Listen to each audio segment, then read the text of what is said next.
Hello ninth class बेटा, आपकी जो वर्कशीट आई है आज की वर्कशीट नंबर है 54। डेट है आपकी 11 नवंबर 2020। आपका टॉपिक है गुरुत्वाकर्षण बल यानी कि ग्रेविटेशनल फोर्स। अब देखिए क्या होता है। एक साइंटिस्ट थे न्यूटन, जिनको आपने पिछले चैप्टर में भी पढ़ा था, न्यूटन के गति के नियम। लेकिन इस बार न्यूटन क्या है, न्यूटन कुछ दूसरी चीज समझाने आए हैं। ठीक है, यहाँ देखिए बेटा, न्यूटन क्या था। न्यूटन एक साइंटिस्ट था, यानी कि एक वैज्ञानिक था। वो एक पेड़ के नीचे बैठे हुए थे, तो उन्होंने देखा कि एक जो पका हुआ फल है वो नीचे गिर जाता है। तो न्यूटन सोच में पड़ गए कि ऐसा क्या रीजन है कि जो पका हुआ फल है वो हमेशा नीचे की ओर गिरता है। कोई तो रीजन होगा कि वो नीचे की ओर गिरता है, या कोई आप वस्तु आसमान की तरफ फेंकते हैं तो वो आसमान में ही क्यों नहीं रह जाती, क्यों धरती पर वापस लौट कर आती है। बताइए, आपको अगर मालूम है तो अच्छी बात है। जिन बच्चों को नहीं पता उन बच्चों को मैं बता दूं। देखिए, बहुत सारे हमारे दैनिक जीवन में ऐसे कार्य होते हैं जिनसे हमें पता चलता है कि पृथ्वी के पास कोई ऐसा बल है जिस कारण हम पृथ्वी पर बने हुए हैं, या फिर जो चीजें हम आकाश की तरफ फेंकते हैं वो थोड़े समय बाद वापस पृथ्वी पर आ जाती है। तो बेटा, इसका रीजन क्या है? इसका रीजन है गुरुत्वाकर्षण बल।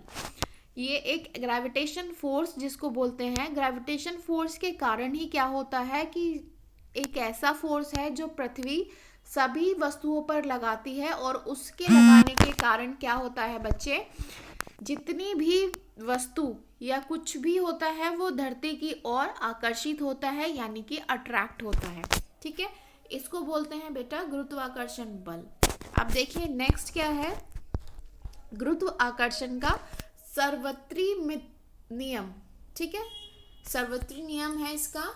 अब देखिए इसमें क्या है, इस संसार में प्रत्येक वस्तु, ठीक है, प्रत्येक वस्तु प्रत्येक अन्य वस्तु को एक ऐसे बल से आकर्षित करती है जो दोनों वस्तुओं के द्रव्यमान के गुणनफल के समान अनुपाती है, और उन वस्तुओं के केंद्र के मध्य दूरी के वर्ग के वृक्कानुपाती है। ठीक है, यानी कि डायरेक्टली प्रोपोर्शनल होती है किसके, उनके मास के, और इनवर्सली प्रोपोर्शनल होती है किसके, उसकी डिस्टेंस के।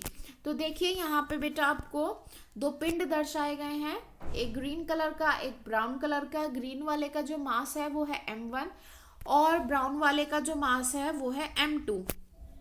अब देखिए, यदि किन्हीं दो वस्तु A और B का द्रव्यमान m तथा m, और उनके दोनों के मध्य जो डिस्टेंस है वो d है, और उनके बीच लगने वाला गुरुत्वाकर्षण बल जो है वो F है, तो आप कैसे उसको डिफाइन करेंगे या दर्शाएंगे। तो देखिए बेटा, इसमें क्या है, गुरुत्वाकर्षण का सर्वत्री नियम के अनुसार क्या होता है, गुरुत्वाकर्षण बल क्या होगा, वो F होगा। देखिए, द्रव्यमान के गुणनफल के समानुपाती होता है, डायरेक्टली प्रोपोर्शनल होता है उनके मास के, और इनवर्सली प्रोपोर्शनल होता है उनके बीच की मध्य दूरी के। अब बेटा, इनवर्सली प्रोपोर्शनल ऐसे आप समझ सकते हैं कि अगर आपके पास कोई चीज बढ़ रही है तो जो इनवर्सली प्रोपोर्शनल में कोई भी जो सेकंड चीज होती है वो उसके पास घटती है। अब देखिए, जैसे यहाँ पे अगर F बढ़ेगा तो जो D है वो D कम हो जाएगा।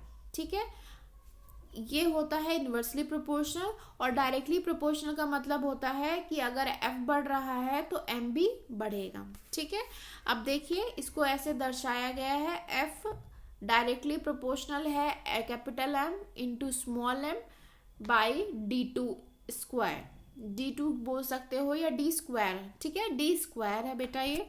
अब देखिए, अब ये जो साइन है डायरेक्टली प्रोपोर्शनल का, इसको हटाने के लिए क्या करना है हमें, F जो है किसके बराबर दिखाया है, इक्वल का साइन लाने के लिए यहाँ पे हमने एक आइडेंटिटी ली है जिसको G से डिनोट किया गया है। ठीक है, और जो G है उसको ही बोला गया है यहाँ पे गुरुत्वीय स्थिरांक कहते हैं। ठीक है, अब इसकी एक खुद की अपनी वैल्यू होती है, वो वैल्यू है इसकी 6.673 इंटू यानी कि multiply by 10⁻⁻11 newton meter square पर किलोग्राम स्क्वायर। ठीक है, ये इसकी वैल्यू है बेटा। ये एक नंबर में भी आपसे कभी भी पूछी भी जा सकती है।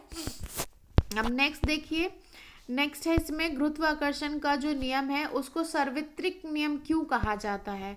तो बेटा इसके पीछे रीज़न है, ये है गुरुत्वाकर्षण का जो नियम होता है उसके ऊपर अनेक परिघटनाएं होती हैं जो होती हैं हमारे दैनिक जीवन में। पहला है कि हम पृथ्वी से बांधे रखें, हम जो हैं यानी कि हम मनुष्य जो हैं वो एक ही अपनी इजीली हम चलते फिरते हैं, एक दूसरे के ऊपर क्यों नहीं गिरते हम। रीज़न है उसके पीछे गुरुत्वाकर्षण यानी कि ग्रेविटेशन फोर्स। दूसरा है पृथ्वी के चारों ओर चंद्रमा की गति, ठीक है, चंद्रमा का पृथ्वी की ओर चक्कर लगाना। नेक्स्ट है सूरज के, ठीक है, चारों ओर ग्रहों की गति, जो सारे ग्रह हैं उनकी गति। फोर्थ है बेटा आपका चंद्रमा तथा सूर्य के कारण ज्वार भाटा। अब आप सोचेंगे कि जो समुद्र में ज्वार भाटा आते हैं यानी कि लो और हाई टाइड्स होती हैं, टाइड्स बोला जाता है लहरों को, तो वो समुद्र में आती हैं। वो किस कारण आती हैं, वो चंद्रमा और सूर्य के कारण आती हैं, ठीक है। अब ये देखिए आप यहाँ पर चंद्रमा तथा सूर्य के कारण क्या होता है, ज्वार भाटा। समुद्र में जल का स्तर का बढ़ना और कम होना, ये स्तर का जो स्तर है उसका कम और बढ़ने का मतलब यही है, हाई टाइड और लो टाइड। नेक्स्ट है बेटा आपका नदी में जल का बहना और वर्षा के लिए। अब देखिए इसके कुछ क्वेश्चंस देख लेते हैं। गुरुत्व का जो नियम है उसको सार्वत्रिक नियम क्यों कहा गया है, ये आपको रीजन बताने हैं। तो बेटा ये आपको यहाँ से फर्स्ट का आंसर मिल जाएगा, ठीक है, ये आपका फर्स्ट का आंसर है। नेक्स्ट है बच्चे आपका क्वेश्चन, गुरुत्वाकर्षण के सार्वत्रिक नियम का क्या महत्व है, यानी कि इसकी इम्पोर्टेंस क्या है आपको ये बतानी है, ठीक है। सॉरी बेटा एक चेंज है आपका, ये आप डिफाइन करेंगे, ये वाला जो है ये आप फर्स्ट में डिफाइन करेंगे और ये वाला जो है बेटा आप ये सेकंड में डिफाइन करेंगे, ठीक है।